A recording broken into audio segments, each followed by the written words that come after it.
O'zbekiston Respublikasi Prezidentining 2025-yil 19-sentyabrdagi aholi va qishloq xo'jaligini ro'yxatga olish tadbirini o'tkazish to'g'risidagi farmon ijrosini ta'minlash maqsadida O'zkimyo-sanoat aksiyadorlik jamiyatining ishchi guruhi tomonidan Dehqonobod tumanida tizimli ishlar amalga oshirilyapti. Hozir shu haqda. Ishchi guruh dasavval tumanda aholi va qishloq xo'jaligini ro'yxatga olish tadbirini o'tkazishni tashkil etish bo'yicha shtab a'zolari bilan birgalikda hududdagi 51 ta mahalla yetkaziligi ishtirokida o'quv seminarlar tashkil etdi. Unda 2026-yilning 15-yanvardan 28-fevralga qadar o'tkaziladigan ro'yxatdan o'tkazish ishlari mahalla yetkaziligi ishtirokida uyma-uy yurib amalga oshirish va mazkur jarayonda e'tibor qaratish lozim bo'lgan jihatlar xususida keng tushuntirishlar berildi.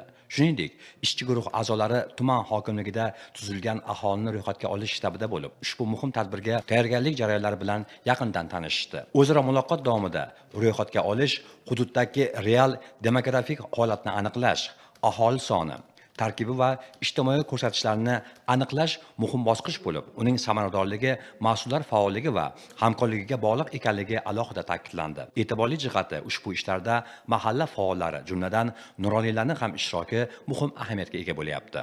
Haqiqatan ham keyingi paytlarda O'zbekistonda bir emas, bir necha yer yuzidagi mamlakatlarning hammasi tanilyapti, tanishyapti. Bu prezidentimizning aqlona dona siyosati tufayli. Bu aholini ro'yxatga olish davlat siyosati samaradorligini oshirish uchun, ishni yuritish uchun, ta'limni, tarbiyani, meditsinani, yoshlarimizni ish bilan ta'minlash uchun, qishloq xo'jaligi yerlarini aniq ma'lumotga olish uchun va ularni kelajakda taqsimlash uchun, ulardan yuqori hosil olish uchun mamlakatimizga juda aniq ma'lumotlar yetkazib beradi. O'zkimyo aksiyadorlik jamiyatining ishchi guruhi respublikamizning hamma tumanlarida bo'lgani singari bizning Dehqonobod tumaniga ham yetib kelib, aholini ro'yxatga olish, qishloq xo'jaliklarini ro'yxatga olishlar to'g'risidagi butun nuroniylar bilan, ishchi guruhi bilan birgalikda hamma joyda tushuntirish ishlarini, targ'ibot ishlarini olib boryapti. Men Dehqonobod tumanidagi nuroniylar tomonidan ishontirib aytamanki, bizning tumanimizda bu muhim jarayonda hammamiz faol qatnashamiz va ularni ro'yxatga olishga to'liq yordamlashamiz. Ma'lumki, ro'yxatga olish jarayonlarida hudud aholisining tarkibi va migratsiyasi, oilaviy holati, faoliyat turi, daromad manbalari to'g'risida yagona, aniq va shaffof ma'lumotlar bazasi shakllantiriladi.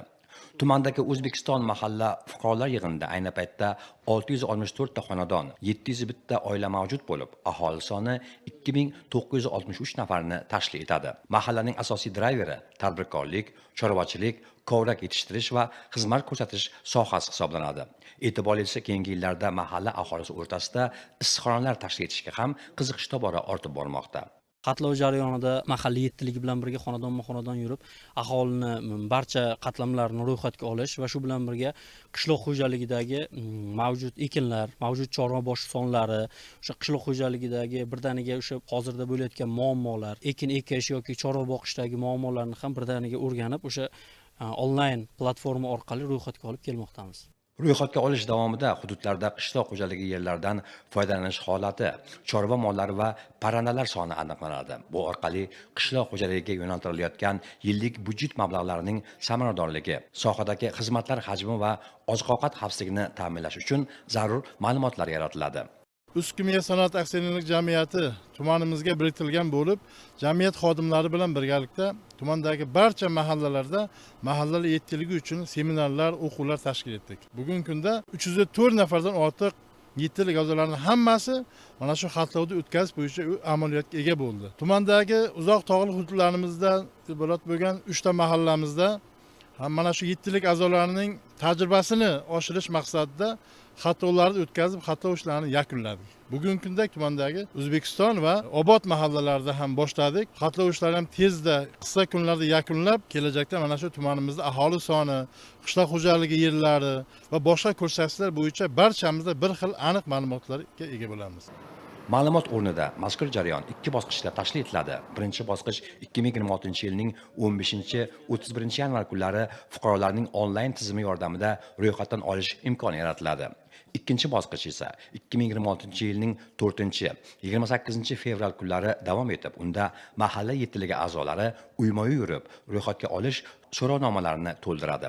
Umid qilamizki, dehqonobodliklar ham ushbu muhim tadbirda faol ishtirok etib, fuqarolik burchlarini ado etgan holda o'z kelajagiga, yurt taqdiriga befarq emasliklarini to'la namoyon etadilar.